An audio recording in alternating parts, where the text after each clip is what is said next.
First today, an alleged attempt to break into a Northside donation station turned deadly early today when a man became trapped and couldn't free himself. Eyewitness News reporter Sue Kalberg is live where it happened to explain what appears to be an awful accident. Sue? Exactly. You know, this all happened in the early morning darkness, and it happened in perhaps the most isolated spot in what is otherwise a very busy place, the Arbor Park Shopping Center here on San Pedro.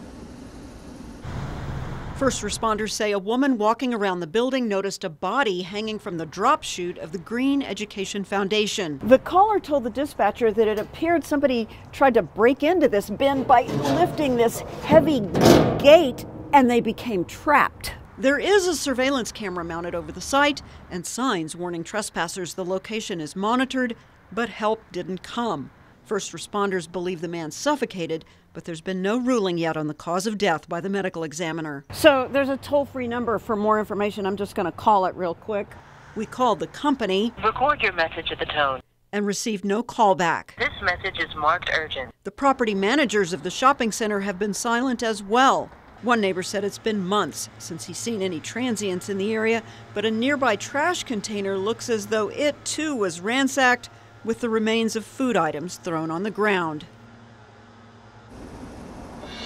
So we don't know anything at all yet about this person. All the medical examiner will say at this point is that the deceased is a white male. So we will continue to follow this until we get a few more answers.